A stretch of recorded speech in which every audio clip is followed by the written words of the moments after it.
UB Channel, enteng berisi, jaga NKRI.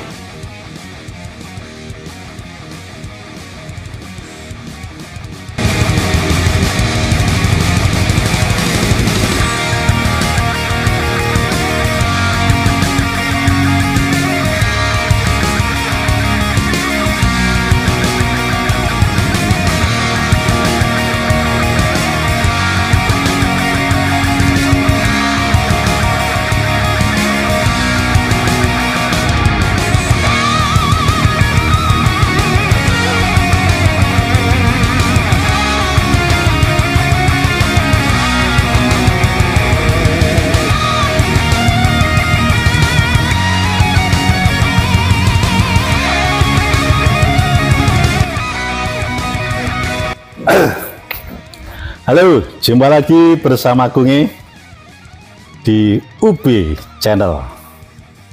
Semoga pada siang hari ini Tuhan Yang Maha Esa melimpahkan rahmat dan berkahnya pada kita semua dan selalu mendapat kesehatan, kesejahteraan dan kebahagiaan sekeluarga. Amin. Dan tetap gedabrus. Gedabrus bersama Urip Bonus Channel. Sedulur UB Channel dimanapun Anda berada yang saya cintai, kembali saya sowan lagi kepada beliaunya nih, rocker kita ini, Pak Marpaung, Oliver Marpaung. Banyak orang yang menilai Pak Oliver Marpaung ini orangnya sebenarnya sudah tua tapi masih tampak muda banget ini, keren. Ingat penyanyi Lian Kasela, penyanyi raja itu, jadilah Pak Marpaung. Sejauh mana pandangan Pak Marpaung terhadap Kabupaten Nganjuk yang saat ini sedang gencar-gencarnya pilkada? Diketahui di Nganjuk ini sudah banyak calon-calon pemilih yang mendaftarkan jadi Bupati Nganjuk. Semoga saja beliaunya nanti juga ikut-ikutan, karena didorong rakyat. Sebetulnya nggak mau jadi pendaftar bupati, nggak mau, karena usahanya sudah jalan, tapi didorong oleh kantor-kantor. Iya Pra, ya. Nah, didorong kantor-kantor akhirnya ya dia bukan terpaksa, karena nuraninya membangun Nganjuk, peduli pada Nganjuk, dia membangun dan daftar menjadi kontestan pilkada. Entah nanti AG1 atau AG2, terserah beliau nanti. Mari kita berbincang sebentar. Selamat siang Pak Marpaung. Selamat siang Pak Teguh. Kong Teguh. Iya. Gimana, sehat Pak? Sehat Pak. Sehat ya. Sore ini acaranya sejuk banget. Ini di mana? Di terasnya ya? Iya. Teras belakang rumah ya? Iya. Belakang rumah ya? Iya. Keren banget. Biasalah, gubuk biasa ini. Gitu ya? Iya. Wah, lah kayak gini gubuk lah, kayak apa gitu. Ini cermin dari orang Nganjuk, meskipun punya apa-apa tapi selalu santun, merendah. Ciri orang Nganjuk ini ya? Biasa. Pak Marpaung. Iya. Biasa. Pak Marpaung. Siap Bapak. Saat ini di Nganjuk kan sedang semua daerah ini serentak seluruh Indonesia akan memilih calon pemilihan, calon pemilih di daerahnya masing-masing. Kira-kira di Nganjuk itu, orang Nganjuk itu yang dibutuhkan, kira-kira pemimpin yang bagaimana? Mungkin Pak Marpaung bisa menceritakan apa ya sebetulnya menjadi pemimpin di Nganjuk itu bagaimana ya? Baik. Wah, pas iki. Kang Teguh. Kong Teguh. Kalau kita memikirkan tentang sebuah rumah, sebuah rumah tangga atau sebuah kelompok, itu secara mikro harus kita membahas tentang apa dasar anggaran rumah tangga, apa aturan dari sebuah rumah tangga. Rumah tangga ini kita bergerak dulu tentang ada kepala rumah tangga, ada ibu rumah tangga, berpikir tentang rumah tangga ini bagaimana ke depan untuk menjamin terjadinya hidup yang baik. Maka tentu kita harus berpikir dulu memilih, atau perempuan atau laki-laki itu akan berusaha melakukan bagaimana mendapatkan jodoh. Mungkin saja itu nanti didapatkan karena sudah kenal dan sudah mengenal kepribadian. Kalau kita katakan itu jauh lebih baik daripada yang jodoh-jodohkan. Nah, itu pertama. Nanti kita akan melangkah dari sini ke hal yang lebih besar. Jadi maksud saya, alangkah jauh lebih baik masyarakat itu juga berpikir tentang internal dulu. Dari diri kita dulu lah. Setelah kita memahami tentang diri kita, baru kita berbicara tentang luar. Eksternalnya. Iya. Jadi introvert dan extrovert. Jadi kalau pemimpin harus berpikir tentang bagaimana saya, apakah sudah mampu menikah itu. Iya, jadi kalau orang berpikir sebentar Pak Marwan, artinya sudah mampu menikah, artinya kan sudah mampukah saya memimpin Nganjuk dan terstruktur dan terukur gitu maksudnya? Iya jelas dong. Kalau seseorang itu belum memiliki kemampuan untuk menikah, jangan menikah dulu. Iya, makanya jangan dipaksakan aja. Persiapan satu, harus mempunyai kemapanan, harus juga memiliki pendapatan menetap. Nah, ini supaya tidak menjadi masalah ke depan, sebab kita harus melihat apa yang terjadi jika pendapatan tidak menetap, terjadi perceraian, terjadi hal lain, masalah status ekonomi tidak memungkinkan ya. Itu artinya manusia yang diberi oleh akal oleh Tuhan berpikir tentang inilah alam. Maka saya katakan setiap hidup kita harus berpikir kepada 3 hal: Tuhan, alam, dan lingkungan. Kenapa? Manusia selalu lupa tentang kehidupan. Dia selalu banyak berambisi, dikira sudah banyak uang, sudah bisa memenuhi semua hal. Tidak bisa. Terbaik adalah alam ini punya siapa? Punya siapa? Tuhan. Kenapa orang lupa kalau sudah mendapatkan sesuatu? Lupa Tuhan, mabuk, pergi kemana-mana. Setelah ada masalah dalam dirinya, ingat Tuhan. Ini saya katakan tadi, kita kembali kepada hal-hal yang sangat prinsip. Sederhana saja hidup ini. Dimanapun kehidupan manusia, memiliki apapun, ekspektasi tinggi apapun, tetap harus tergantung pada lingkungan. Kalau punya bapak itu banyak minyak, tapi tidak ada beras, juga nggak bisa hidup. Iya. Tidak bisa hidup. Punya uangmu banyak, tapi di sini keadaan tidak ada beras juga, artinya keadaan pertanian kita juga tidak baik, juga tidak bisa hidup. Maka kuncinya adalah Nganjuk kita bahas, rumah tangga kita bahas. Kalau rumah tangga saya sudah memungkinkan untuk hidup baik, maka saya akan lakukan kepada keluarga, teman-teman lain, menolong orang lain itu. Dari situlah ciri-cirinya. Kalau kita sudah mampu mempunyai tabungan yang kuat, pikiran yang kuat, maka kita harus berusaha melakukannya itu. Maka ada istilah di matematika, jika ada pertambahan, ada pengurangan. Contoh kecil, Tuhan tidak akan memberikan manusia itu seberapa dimakan akan tinggal sama dia semua, tidak, akan mati. Kalau Bapak itu makan 1 piring, nanti itu akan terjadi dalam menu-menu yang Bapak makan, itu nanti akan menjadi bagian dari sebuah proses metabolisme tubuh akan terjadi, nanti akan diurai oleh usus, lambung, dan kemudian masuk kepada gerakan jantung dan sebagainya, dan hati juga. Itu akan bergerak, nanti ada yang menjadi enzim, pankreas, dan segala macam. Enzim itu bergerak. Dalam tubuh kita saja ada pergerakan tentang enzim. Begitu juga tentang organisasi, begitu juga tentang rumah tangga, begitu juga pemerintahan. Maka kuncinya semua itu adalah sesuatu hal yang dirangkai oleh Tuhan. Begitu juga kepemimpinan ini. Manusia lupa Tuhan. Kenapa? Dikira itu ada kuasa di dunia. Tidak ada yang berkuasa, baik presiden dan sebagainya, selain Tuhan. Iya, tapi kewenangan yang diberikan diamanatkan oleh undang-undang tadi. Saya tanya, yang membuat undang-undang siapa? Siapa? Pemerintah. Manusia. Ya, manusia karena kepentingan Pak Teguh, karena pabriknya mau dibuat di Nganjuk itu, dibuatlah aturan nanti supaya aturan itu nanti bisa mendapatkan keuntungan bagi Bapak. Bapak berusaha mengatur, mengupayakan agar undang-undang seperti Omnibus Law betul, itu menjadi kepentingan daripada orang-orang oligarkik, pengusaha-pengusaha. Sementara masyarakat kita yang ada di perburuan, ini kita diperbudak.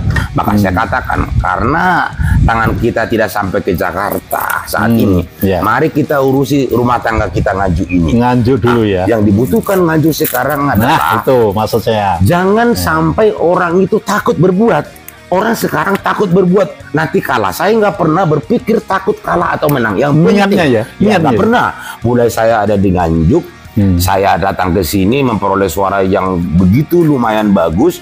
Karena apa? Karena pada awal saya di sini melakukan apa? Bahasanya apa? Di situ bumi dipijak, di situ langit dijunjung. Karena di sini orang Muslim yang baik-baik, saya berusaha menjadi apa? Menjadikan saya menjadi orang Jawa, walaupun saya dari sana. Karena mengingat bahwa undang-undang mengatakan setiap warga negara berhak hidup dimanapun tanah airnya, termasuk di mana-mana. Itu tidak ada teori yang mengatakan bahwa asasi manusia itu dilarang di mana-mana. Tetapi jangan salah, kita harus menjaga etika, estetika dan tata serta romo. Cara romo berbahasa di sini etika. Jadi artinya seperti ini. Dulu saya kan belum begitu paham tentang jenengan dan segala seperti ini. Kalau kita kan tadi bilang kung, ya kung. Nah, sebenarnya jenengan niku kados pundi carane nganjuk nang lah ini Arab. Belajar orang Jawa. Itu Mas. Jadi sambil diminum kopinya. Oh iya. Biar gak tegang. Ya. Ayo. Nah, gini. Ya. Jadi ininya Pak Marpaung. Saya teruskan tadi sedikit saja. Gini. Kalau kita sudah kuat dan mampu hidup mandiri, barulah kita bergerak keluar tadi ya. Iya dong. Iya. Ini diibaratkan kita sudah dewasa, berani nikah. Ya. Kalau kita sudah mampu jadi pemimpin di Nganjuk, baru bergerak. Iya. Karena itu kan menjadi sebuah bibit. Bagaimana sesuatu itu mau dilihat? Dia saja tidak mampu untuk melakukan perbaikan dirinya, mau memimpin. Gak mungkin kan? Iya. Jadi ada beberapa kriteria atau beberapa hal yang harus terpenuhi. Satu, kemampuan mengendalikan diri, kemampuan diri dan kemampuan lainnya, dan kemampuan memanajemen banyak hal. Berarti secara ekstrovert dia akan mempertanyakan kepada keluarganya, bagaimana kalau kita ini berusaha memperbaiki, kita sudah lumayan, kita mengupayakan ke orang lain. Seperti matematika mengatakan jika ada pertambahan maka ada pengurangan. Jika ada perkalian maka ada pembagian. Yang kita dapatkan itu harus kita bagi kepada orang lain. Itu disebut namanya sodako. Jadi berurutan ya, berantai terus ya. Berantai terus orang seolah-olah kita mulia. Tidak boleh. Setiap pikiran, ucapan dan tindakan harus sama. Jadi sesuatu itu tidak perlu juga diurai. Saya menyumbang A, menyumbang B, nggak penting. Kita juga melakukan upaya-upaya, misalnya perbaikan jalan, pengerukan kali supaya pertanian itu bagus, supaya sawahnya itu pengairannya itu dapat jalan. Tunggu dulu, karena ngomong pertanian. Contoh itu. Saya ngomong pertanian ya. Iya baik. Saya ingat beberapa bulan yang lalu Pak Marpaung itu getol banget di sawah-sawah dengan para petani itu. Itu ada apa? Pak Marpaung kan pengusaha tingkat besar di sini. Kok kenapa dengan para petani? Persoalannya begini. Pahamkah Bapak itu disebut di mana bumi dipijak di situ langit dijunjung? Sepanjang saya itu tinggal dimanapun dan keluarga saya selalu memberikan namanya nasihat. Istri saya, anak saya, layanilah orang dengan baik. Hormatilah orang dengan baik supaya Anda mendapatkan kebaikan. Tidak ada ceritanya tanpa menghormati Pak Teguh, Kong Teguh dan lain-lain itu kita mendapatkan penghormatan. Jangan bermimpi. Artinya tanaman itu adalah sesuatu hal yang harus kita dapatkan. Ibaratkan sesuatu itu begini. Tanamlah kembang supaya kupu-kupu datang. Iya. Nggak perlu kejar kupu-kupu, nggak bisa, sulit. Kalau kembang sudah berbuah, harum, pasti kumbang datang sendiri. Artinya di sini, kalau kita menanamkan kebaikan, pasti Tuhan akan menyuruh engkau itu. Ini kan Marpaung kemarin sudah menolongmu. Saya tepuk tangan bro, tepuk tangan bro, siap. Oke, Bu, oke. Ini betul ya. Diri kita saja. Ya. Nggak perlu saya bilang saya sudah bangun aspal di tempatmu lah, sudah minta bantuan pemerintah kemarin ini dan hal sebagainya. Termasuk kita membantu, bagaimana membantu musola atau masjid-masjid itu kita sumbangkan saja, diam-diam saja kan orang kan mengerti. Jika pun hati mereka itu kadang-kadang gak terpikirkan apa yang kita lakukan ke mereka itu sebagai sebuah hal untuk kebaikan, itu nanti akan berpikir. Jadi jangan lelah untuk berbuat kebaikan itu. Itu yang saya maksudkan. Jadi di Nganjuk ini kita berharap ada harusnya orang yang mampu berbuat, tidak perlu takut nanti pemilihan kepala daerah ini sepanjang tujuannya niat baik. Saya yakin pasti Tuhan akan memberikan gambaran kepada orang-orang agar yang berniat baik ini, ya ini yang harus kita sampaikan ke masyarakat. Kalau dalam filosofi Jawa ada bunyi gini, Tuhan ora Gusti Allah ora sare. Jadi kebaikan apapun yang ditanam oleh manusia itu nggak perlu Tuhan pasti betul. Iya, gitu loh. Kemudian Pak Marpaung, selain pertanian menjadi program utama Pak Marpong yang ada dalam hatinya, yang ada dalam gerunjelan hatinya Pak Marpong itu apa kira? Selain pertanian, apa? Tetapi kita selesaikan dulu yang ada irisannya dengan pertanian tadi. Harus didukung oleh perbaikan infrastruktur tadi dan juga yang kaitannya dengan irigasi. Irigasi itu sangat penting bagi petani. Maka apa yang dibutuhkan untuk perbaikan irigasi? Jika nanti APBD kita itu sudah saya katakan, nanti alokasi dana desa yang kita sampaikan kepada pemerintahan desa, sebagaimana yang saya sampaikan kemarin dalam pasal 65, 66, 67 tentang tugas dan kewenangan dan tanggung jawab bupati dan wakil kepala daerah itu jelas diatur. Maka dalam rangka sinkronisasi tentang penganggaran itu nanti ada yang harus kita pikirkan. Maka salah satu hal adalah alokasi dana desa yang harus kita lakukan adalah kepada kepala desa itu nanti kita harus urun rembuk bersama-sama kepala desa. Tidak ada intervensi di situ. Duduk satu meja. Dan tidak boleh kita urus-urusi tentang perangkat desa mau diangkat, mau diberhentikan, itu serahkan kepada kepala desa. Karena itu secara politis tanggung jawab desa, kecuali kelurahan. Dan nanti alokasi dana desa yang kita berikan kepada kepala desa sudah include nanti kita berikan di situ gaji RT dan RW itu 3 kali lipat pasti. Keren. Dan jika penduduk di tempatmu tadi saya urai kembali 400.000 orang, itu perhitungannya gini. Kalau 1.500 150 juta, kalau 5.000 orang kisaran paling tinggi 400 sampai 500 juta. Saya hitung secara akumulatif dan agregatif itu mencukupi dana APBD kita. Tetapi nanti harus kita buat pendampingan kepada mereka agar nanti program padat karya, nanti orang bekerja di situ itu nanti biar pemuda-pemuda Karang Taruna di sana berdaya guna ya. Nah, begitu juga tentang ini contoh.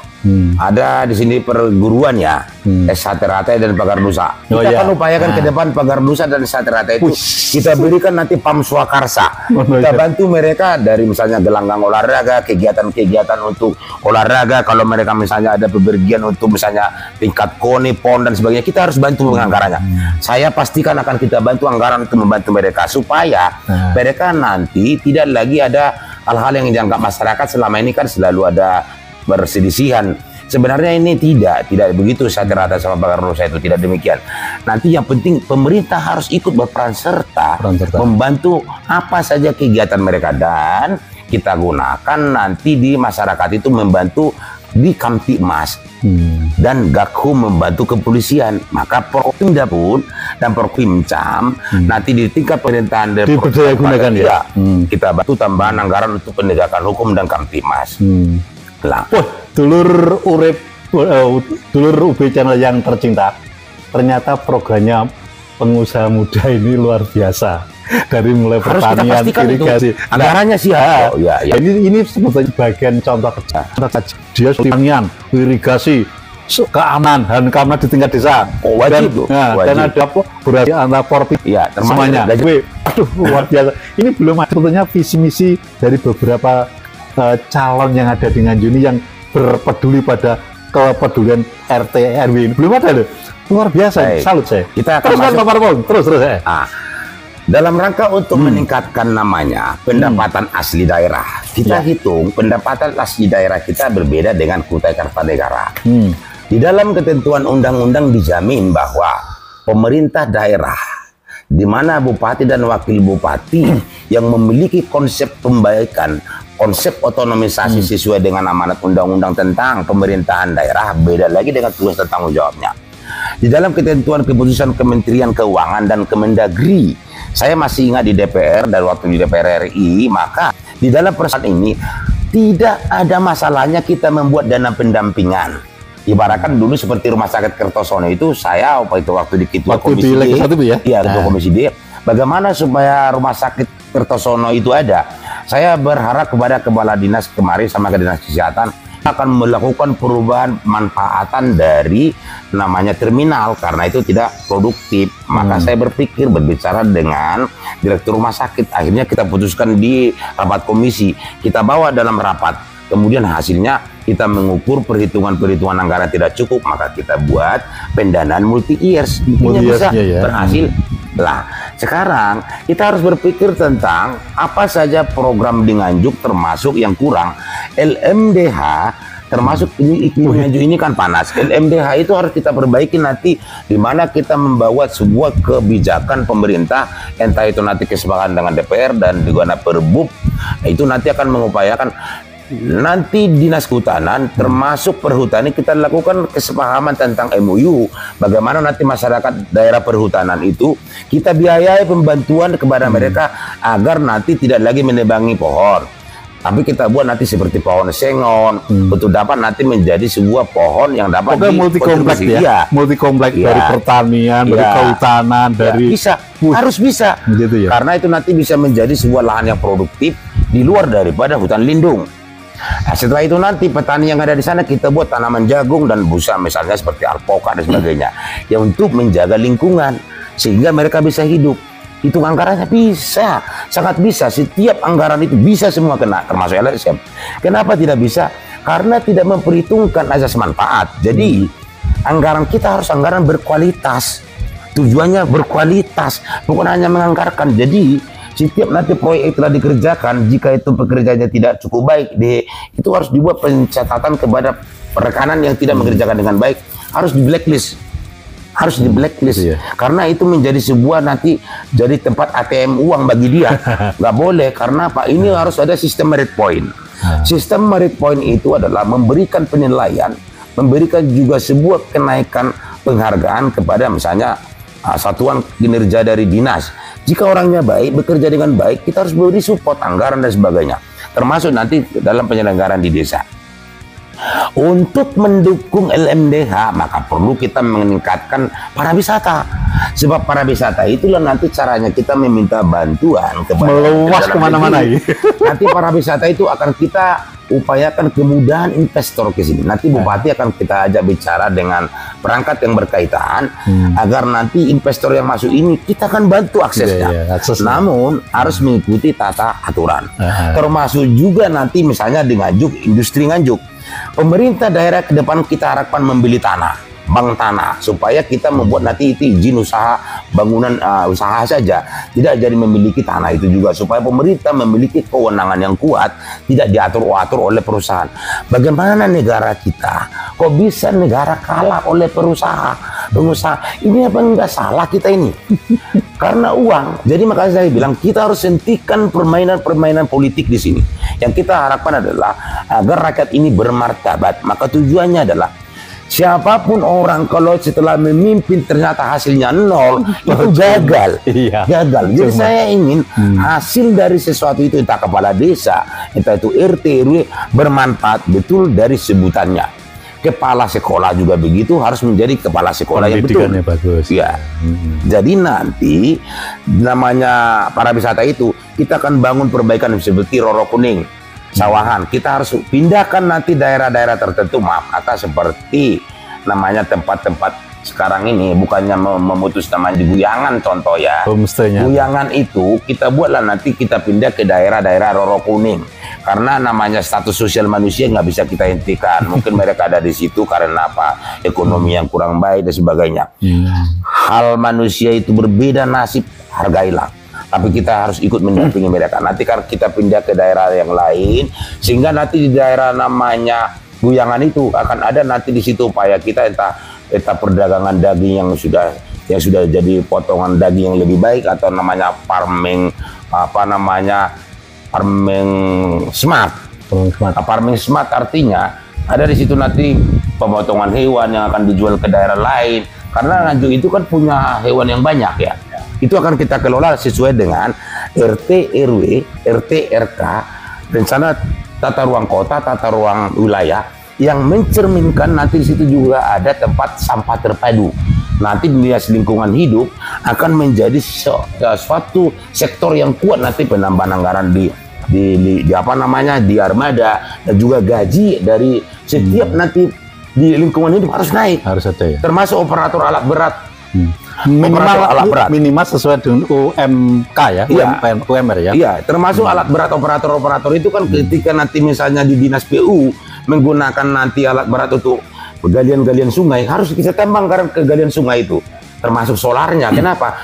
Karena daripada mangkrak itu Jadi efektif. Jadi anggaran yang berkualitas itu gini, ada alat tapi tidak tergunakan karena kekurangan dana, solar, kekurangan ini. Jadi nanti itu akan kita gunakan maksimal sehingga ngaju ini nanti dalam waktu 1 sampai 5 tahun akan terselesaikan urusan irigasi. Sehingga petani-petani itu tidak lagi menyewa diesel, tidak lagi membeli solar. Karena apa? Karena sudah terpenuhi salurannya. Maka kuncinya nanti kita kepada pengairan Surabaya akan mencoba meluaskan saluran air yang ada di Wates, dan di sini akan dibuka keran baru mengatur teknologi pengairan yang bisa nanti mengubah status tanah yang kering yang tidak bisa normal pada musim kemarau. Itu akan kita lakukan, harus terjadi. Pak Marpaung, ini tadi apa yang disampaikan Pak Marpaung itu menurut saya ya, itu sudah pro rakyat. Karena pada intinya ya, pemimpin itu yang dicintai rakyat itu pro rakyat. Ya kan? Nah, pro rakyat ini tadi yang dibicarakan dengan sektor pertanian, sektor irigasi, dan sektor industri ini. Ya. Sekarang yang sedang ngetren UMKM.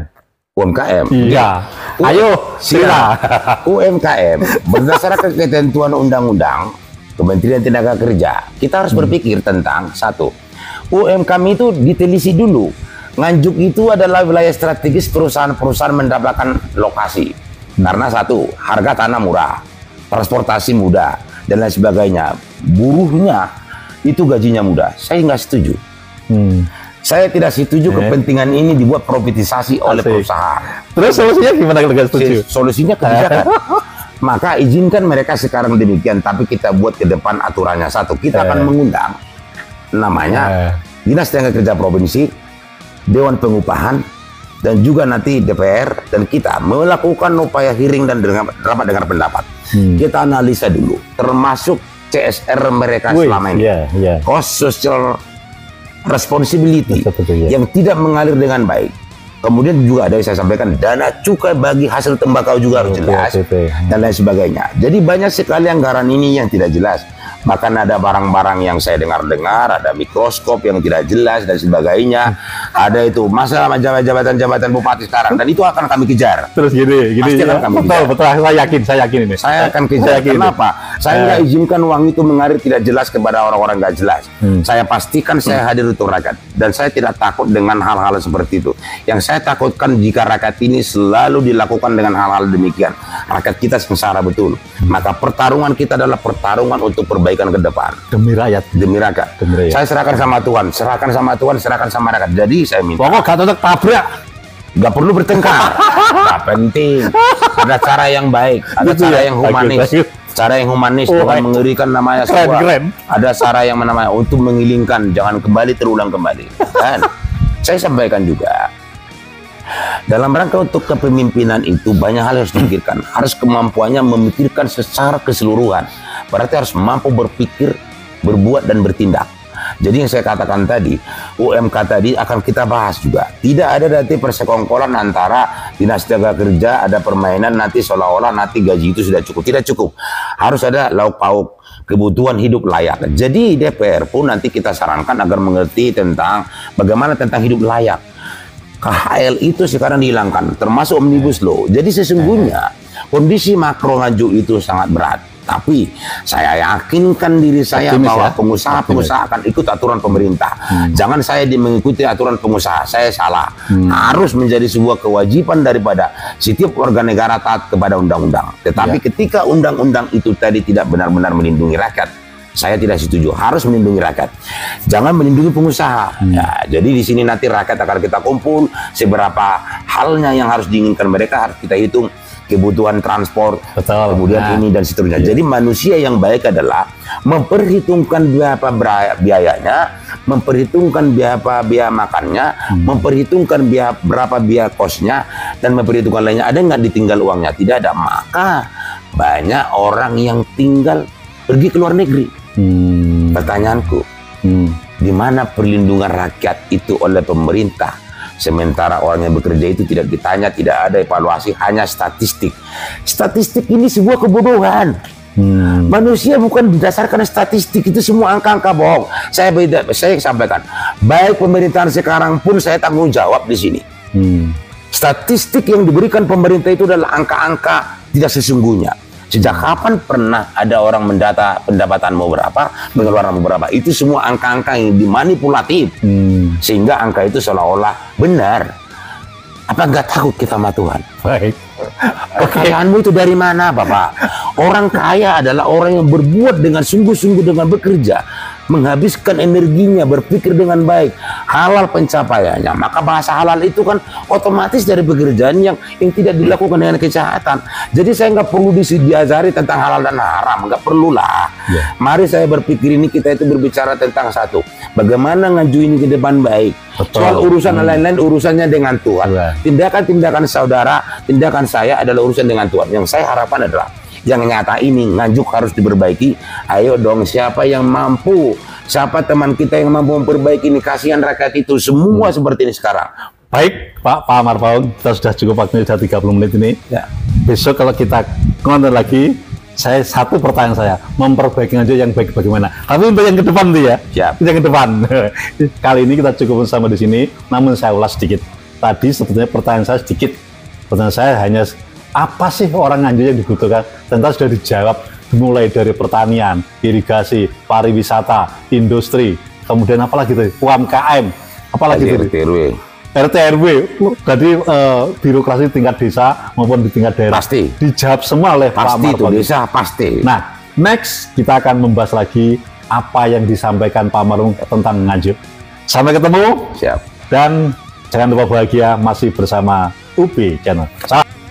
UB Channel, enteng berisi, jaga NKRI.